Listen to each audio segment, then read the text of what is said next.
Y bueno, saludamos con muchísimo gusto, por supuesto, a la analista política Renata Turrent, que nos acompaña esta tarde. Renata, ¿cómo estás? Muy buenas tardes. Muy buenas tardes, querido Jesús. ¿Cómo están allá en el auditorio? Y por supuesto a la gente que nos escucha y nos ve. Belinda Urias nos acompaña esta tarde, mi Belinda, querida ¿cómo Renata. estás, Belinda? Muchísimas Hola gracias por Renata, invitarme. gracias por acompañarnos. Y pues bueno, yo quisiera arrancar preguntándote, ¿qué opinas de todo esto que está sucediendo?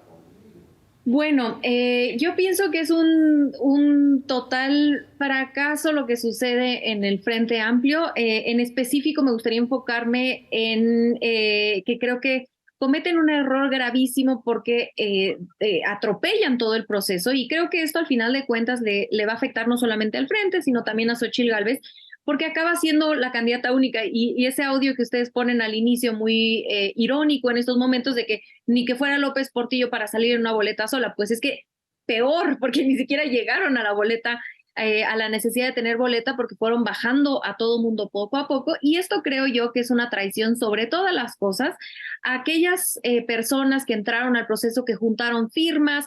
Yo tengo familiares que son partidarios del Frente y que genuinamente estaban juntando firmas, tenían ilusión de ir a votar, y creo que a ese grupo de personas que sí creyeron en el proceso y que creyeron que iba a ser un proceso donde se incluía la sociedad civil, fue pues una simulación, ¿no? Porque ni siquiera va a haber la votación. Acabaron bajando a todos los candidatos de principio a fin. Al mero inicio, recordemos que se bajó Lili Telles, Ruiz Massieu, etcétera, justamente por falta de transparencia.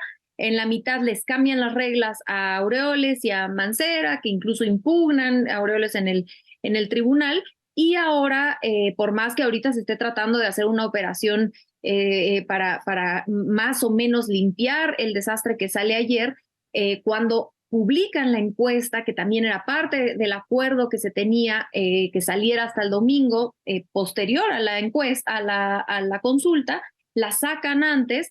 Y luego Alito Moreno baja a su propia candidata, y en ese sentido pues la consulta se vuelve totalmente irrelevante.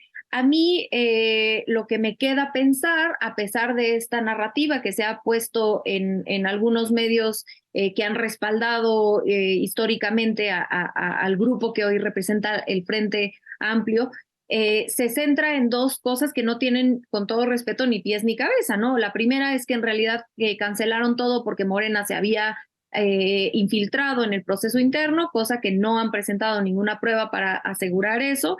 Y lo segundo es esta idea que han tratado de cacarear, que es, bueno, es que en realidad pues los números no le daban. Bueno, si los números no le daban a Beatriz Paredes, entonces no tendría ningún sentido haber dinamitado un proceso y hubieran ido a la interna, a la consulta del domingo, y ahí de hecho hubiera fortalecido este ejercicio a la candidatura de Xóchitl Gálvez.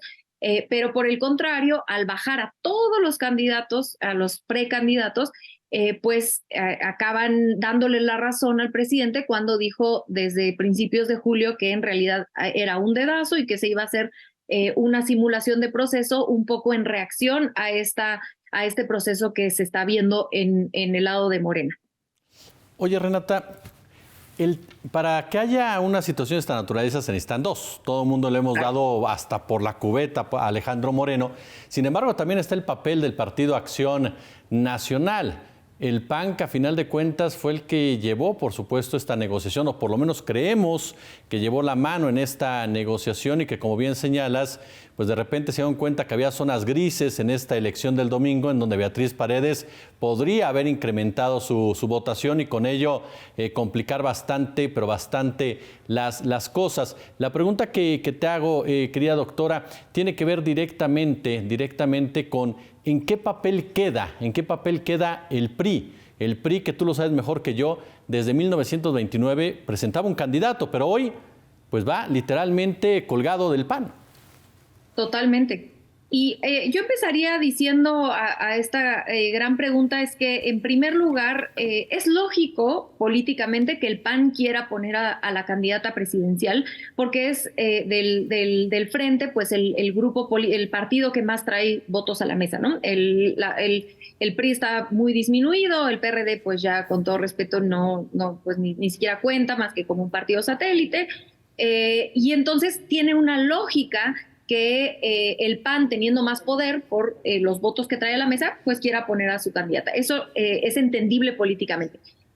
Lo que no es válido es justamente salir a hacer una simulación al respecto. Y yo insisto, un poco tratando de responder a tu pregunta, es que cuestionar que si la candidatura de Xóchitl Gálvez fuera tan fuerte como dicen los medios de comunicación, como dice el PAN o la propia Xóchitl Gálvez, pues porque entonces, insisto, dinamitarían un proceso que le ayudaría a ella llegar como una candidata fortalecida por un proceso interno.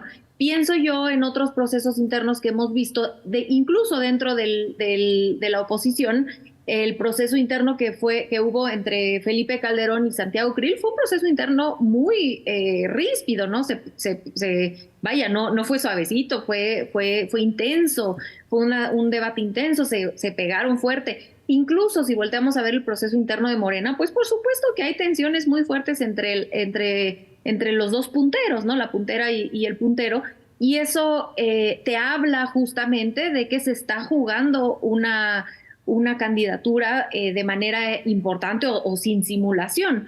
Y esto creo yo al final, a pesar de que en el camino esa confrontación, ya sea directa o indirecta, pudiera parecer dañina para la unidad del movimiento del frente o del movimiento en el caso de Morena, me parece que a la larga, y ni siquiera a la larga en 5 años, a la larga, digamos, para llegar justamente al 24, es contraproducente las imposiciones, porque entonces los grupos que se quedan fuera, lo que ya mencionaba, Silvano Aureoles, Mancera, probablemente Beatriz Paredes, que es una militante del PRI muy disciplinada, que no va a ser un escándalo, pero pues claramente no llega contenta al fin del proceso, cosa que no se puede decir cuando hay un proceso, por más intenso que sea, pero donde las reglas fueron claras y se siguieron. A ver, el Frente Amplio acabó violando todas las reglas que ellos mismos se autopusieron,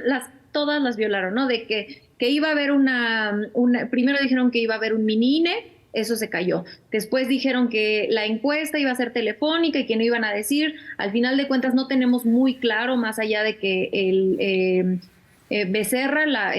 Lorena Becerra hizo la encuesta, que es la que publica el Reforma, que es una encuesta que generalmente tiene una metodología más o menos decente, pero no se explicó cómo quién fue representante, cómo se levantó la encuesta, cosa que en Morena, y ahí sí se le puede reconocer a Marcelo Ebrard, se ha insistido mucho en que el proceso sea transparente. Y entonces hoy sacan, me parece que el Reforma, todos los candados que tiene Morena, para que justamente no pueda haber un chanchurro ahí en el levantamiento de la encuesta, lo cual incluye representantes de cada uno, urnas selladas, firma de actas cada día, etcétera, ¿no?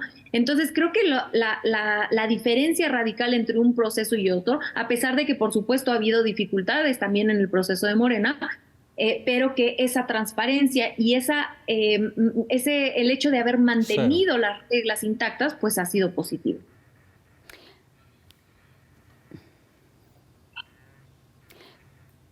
¿Consideras que con esto invisibilizaron a Paredes como mujer? Yo creo que no necesariamente. Sí me cuestionaba yo ayer si hubiera sido lo mismo si hubiera sido un hombre, porque Beatriz Paredes no es cualquier militante del PRI, es una institución dentro del partido, ¿no? Es una mujer que ha sido senadora, diputada, gobernadora, dirigente del partido, o sea, no es cualquier candidata. Es una de las figuras más importantes dentro del PRI. Y me cuestionaba yo ayer si hubiera sido un hombre, si le hubieran hecho lo mismo. Yo sinceramente creo que sí creo que hubiera sido hombre, o en el caso de Beatriz Paredes, que sí se lo hubieran hecho, porque creo que la dirigencia de Alito se ha distinguido justamente por hacer acuerdos por atrás de tras bambalinas y un poco donde él y su grupo político, que no es el mismo de Beatriz Paredes, salen ganones. Entonces creo que en esta ocasión tiene más que ver con ese funcionamiento antidemocrático y de cúpula que se toma, que sí tiene una cuestión de género porque sí se decide entre puros hombres, pero que no es porque Beatriz sea mujer, sino porque tienen estas prácticas antidemocráticas y sí que tienen un componente patriarcal muy importante donde se toma una decisión que pone por encima esos acuerdos cupulares previos. 15 segundos. Renata Turrent, de verdad, como siempre, es un placer saludarte, escucharte y verte. Y te agradecemos muchísimo estos minutos para Noticias 360. No, el gusto es mío. Les mando un abrazo a ambos y, por supuesto, a todo el auditorio. Muchas gracias por el espacio. Claro Gracias, que sí. querida doctora. Vamos ahora con nuestro compañero Edgar Muñoz.